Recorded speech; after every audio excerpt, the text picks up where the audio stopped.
Good morning. So this is day 2 of our trip Spiti valley.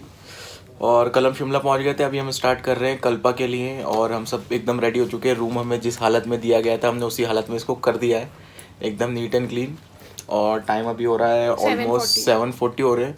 तो 10 minute में हम यहाँ से चेकआउट करके होपफुली नीचे जाएंगे, अपनी बाइक लेंगे, पार्किंग से निकालेंगे। तो 8 बजे शायद हम एग्जैक्ट बाइक स्टार्ट कर देंगे। कल्पा का जो रास्ता है वो यहाँ से 6 घंटे का जीपीएस में दिखा रहा है, पर है 200 किलोमीटर। तो आई डोंट नो 200 किलोमीटर कैसे 6 घंटे में कवर होंगे। जैसे कल जो हमने देखा कि 58 किलोमीटर कवर करने में हमें ऑलमोस्ट 3 घंटे लग गए शिमला के अंदर। तो देखते हैं अभी कैसा रहता है आज का जर्नी और स्टार्ट करते हैं।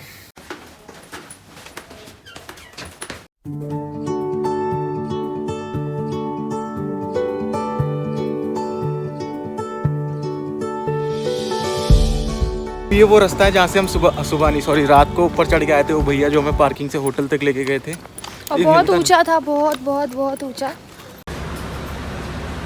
तो ये है हमारी पार्किंग जो कि माल रोड के एग्जैक्टली नीचे थी, मतलब हमारे होटल के भी नीचे। यहाँ पास में ही स्टेयर्स है, उससे हम ऊपर गए थे। और ये है हमारे ड्राइवर साहब जो अपनी बाइक निकालने की तैयारी कर रहे हैं। इस भारी बैग को देखकर कंफ्यूज मत होइए क्योंकि ये अभी मेरे कंधों पे जाने वाला है। कल्पा जाने का जो हमारा रूट है वो है शिमला, नारकंडा, रामपुर, ज्योरी और फिर कल्पा। और नारकंडा से शिमला ऑलमोस्ट 60 किलोमीटर्स है, जिसमें से हम 10 किलोमीटर्स ऑलरेडी कवर कर चुके हैं। तो रास्ता तो बहुत अच्छा था और हमने लोकल से पता किया तो आगे का रास्ता कल्पा तक का एकदम स्मूथ है। मतलब कहीं पर कोई पैच छोटा मोटा होगा तो होगा, बट रास्ता काफ़ी अच्छा है। और हमें ये ट्रिप जल्दी स्टार्ट करना था, इसलिए हमने ब्रेकफास्ट स्किप कर दिया है। और हमने सोचा है कि नारकंडा जाकर नाश्ता करेंगे या रास्ते में जहाँ भी तेज़ भूख लगी तो we'll stop and we'll have our breakfast. Weather का अपडेट कुछ ऐसा है कि ऑन एंड ऑफ हमें धूप मिल रही है और ऑन एंड ऑफ हमें बारिश की टाइनी माइनी सी बूंदें भी मिल रही हैं। तो अच्छा है वेदर। और जब धूप चली जाती है तो हमें ठंड लगने लगती है और धूप आ जाती है तो थोड़ा सुकून है।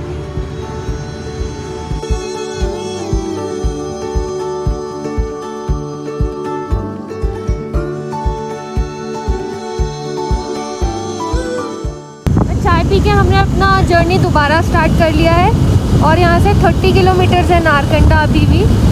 और नेक्स्ट ब्रेक हम नारकंडा पे ही लेने का प्लान कर रहे हैं। नेक्स्ट ब्रेक हम नारकंडा पे ही लेंगे और अभी 9:45 का टाइम हो रहा है। और अभी पहाड़ भी जो है वो थोड़े चेंज से दिखाई दे रहे हैं, पूरे ग्रीन नहीं है, थोड़े पथरीले से आ गए हैं। एक प्रॉब्लम जो हमें यहाँ पे लगी वो ये कि यहाँ पे चाय को एकदम शहद बना देते हैं, मीठा इतना ज़्यादा डाल के। मे बी उन्हें रिक्वायरमेंट रहती होगी सर्दी की वजह से, बट हमें बिल्कुल भी पसंद नहीं आती।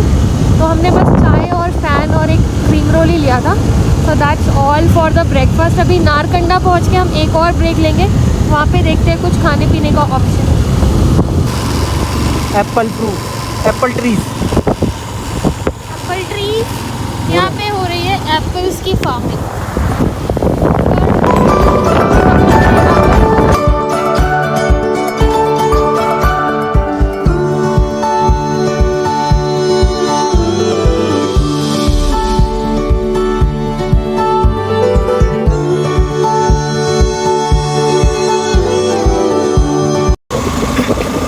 तो अभी सनावर में है रास्ते में कल्पा जाने के और अभी नारकंडा आने वाला है।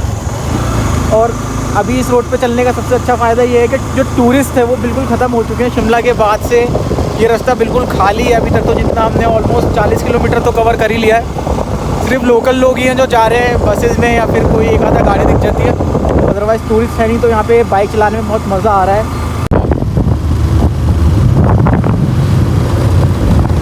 ऑन एंड ऑफ मौसम यहाँ पे बहुत सही है, तो जब धूप आती है तो हमें थोड़ा सुकून हो जाता है। लेकिन जैसे ही धूप जाती है वैसे ही हमें ठंड का एहसास होता है।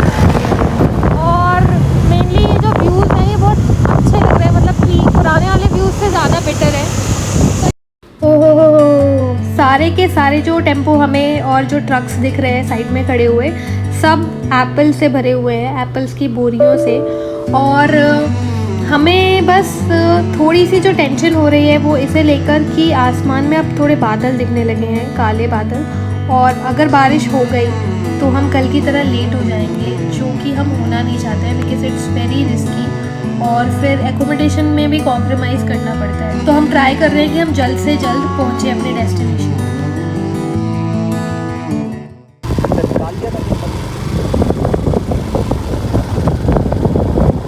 ये है एप्पल के बागान।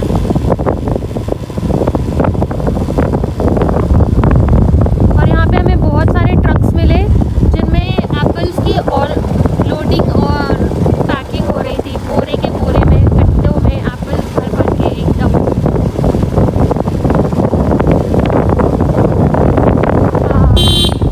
ऐसा लग रहा है रूई बिछी है। रास्ता एकदम बढ़िया कर्वी आ गया है और रेसिंग ट्रैक वाली फीलिंग आ रही है। तो मन तो कर रहा है कि स्पीड में चलाएं, लेकिन ठीक है, इट्स वेरी रिस्की। तो हम अपने आप को कंट्रोल करके भावनाओं में नहीं बहेंगे और स्लोली स्लोली अपने डेस्टिनेशन पर चलते हैं।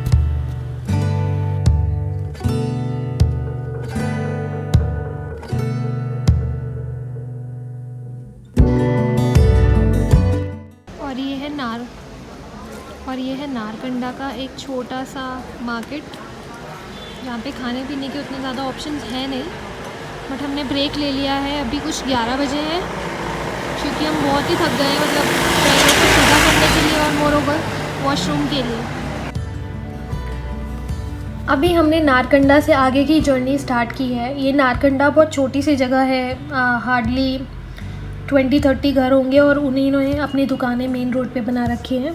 हम यहाँ पर वॉशरूम यूज़ करने के लिए बस रुके थे, पब्लिक टॉयलेट्स हमें दिखे, सो वी थॉट कि जाकर देखते हैं। और वो एकदम पैथेटिक हालत में थे, बट कोई और ऑप्शन नहीं था क्योंकि यहाँ पे रेस्टोरेंट्स भी नहीं है और कोई अदर ऑप्शन हमें ऐसे एलिजिबल दिख नहीं रहा है, तो वी यूज्ड इट। रास्ता पूरा अच्छा ही है, बीच बीच में कोई 1-2 किलोमीटर के रफ पैच आ जाते हैं, लेकिन इट्स ओवरऑल गुड। फाइनली हमें मिल गया रामपुर के रास्ते में हमारा पहला water crossing of the trip, जो कि उतना बड़ा नहीं था, उतना डिफ़िकल्ट नहीं था, लेकिन ठीक है, सेफ्टी पर्पस के लिए मैं उतर गई बाइक से एंड इन्होंने बाइक अकेले क्रॉस की है।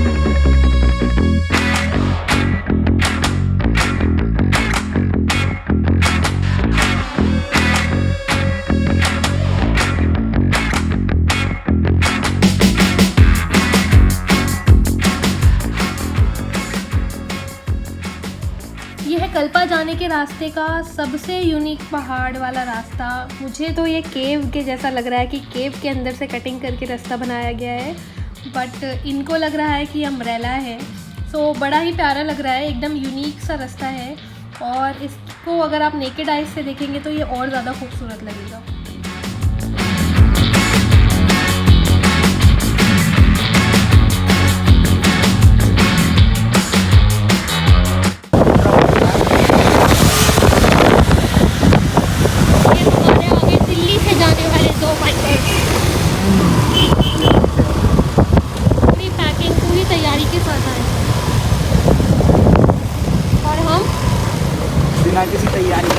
बिना किसी तैयारी के नॉर्मल बाइक लेके बट ये जो रास्ते हैं वो बड़े इनक्रेडिबल से है, मतलब पता नहीं कैसे बने होंगे, इतने स्टबन पहाड़ों को काट के और इतनी मेहनत करके हमें रास्ते देने के लिए thank you so much to all the engineers.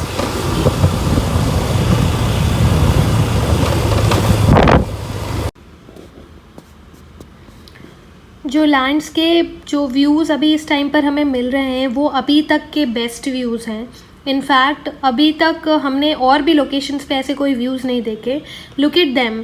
जैसे जैसे हम कल्पा के नज़दीक आ रहे हैं, माउंटेन्स एकदम जाइंट होते जा रहे हैं, एकदम ब्यूटीफुल होते जा रहे हैं और मन कर रहा है कि मतलब इस रास्ते पे चलाते ही जाएं, रास्ता ही हमारा डेस्टिनेशन हो जाए। सो ये जो ब्यूटीफुल व्यूज़ हैं ये कल्पा से 50 किलोमीटर्स कुछ हैं, हम वहाँ से ही स्टार्ट हो गए हैं और आगे भी वी आर एक्सपेक्टिंग कि ऐसे ही खूबसूरत व्यूज़ मिलते रहेंगे।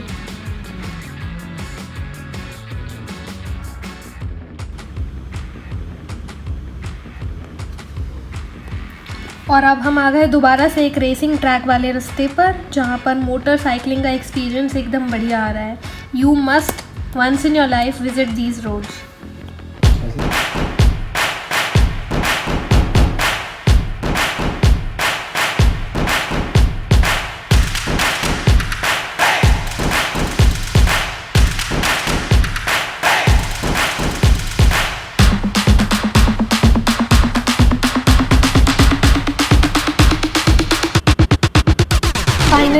पहुंचने वाले हैं रेकोंग पियो, जो कि 5 किलोमीटर है कल्पा से पहले, और अंधेरा होने वाला है। तो अब हमने फाइनली ये डिसाइड किया है कि कल्पा की जगह हम रेकोंग पियो में ही रुक जाएंगे, रात को स्टे लेंगे।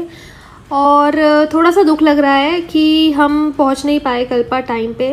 वहाँ पे व्यूज़ अच्छे आते, बट जब तक हम पहुँचेंगे तब तक रात भी हो जाएगी और व्यूज़ भी नहीं दिखेंगे।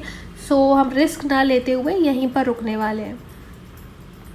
रेकोंग पियो का एक ड्रॉबैक कह सकते हैं जो हमने यहाँ पे आके एक्सपीरियंस किया, वो ये कि यहाँ पर अकोमोडेशन है नहीं। 2-3 ही गेस्ट हाउस हैं, या मैक्सिमम 4-5 होंगे, लेकिन वो बहुत ही बदतर हालत में है। मतलब अगर आप बिल्कुल लोकल से रूम में रहना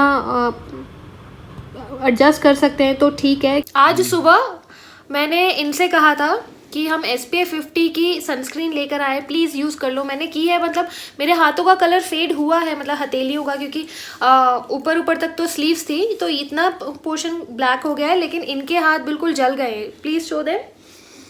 ये दिख रहा होगा यहाँ से, ये पोर्शन मैं पास में जाके दिखाता हूँ। ये इतना पूरा एकदम रेड हो चुका है, मतलब जल रहा है ये। अगर मैं कुछ भी चीज़ यहाँ पे, कोई भी सरफेस यहाँ पे टच हो रहा है, इवन मैं अपनी फिंगर्स भी टच कर रहा हूँ तो मेरे को जलन हो रही है। इसका रीज़न क्या है? एक तो मैंने ग्लव्स नहीं पहने, तो एक ही डिफरेंस है कि जो प्रोफेशनल राइडर्स यहाँ पे आ रहे हैं वो पूरे गियर के साथ आते हैं, knee pad, elbow pad, plus उनके पूरे ग्लव्स होते हैं, इस तरीके के होते हैं। तो मैं बाइकिंग वाले ग्लव्स लेने गया था, बट मुझे मिले नहीं, जो मेरे घर के आसपास शॉप्स हैं। और 9 to 5 जॉब में इतना टाइम नहीं मिलता कि मैं कहीं दूर से जाके वो ग्लव्स लेके आता।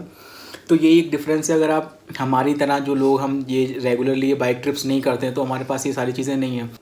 तो ये चीज़ें तो होंगी अगर आप ऐसे हैं जो आप प्रोफेशनल राइडर्स नहीं है और आप वंस इन अ वाइल ऐसा ट्रिप कर रहे हैं स्पीति या लद्दाख का बाइक से फर्स्ट टाइम, तो ऑब्वियसली बात है आप ही कुछ ना कुछ भूल ही जाएंगे।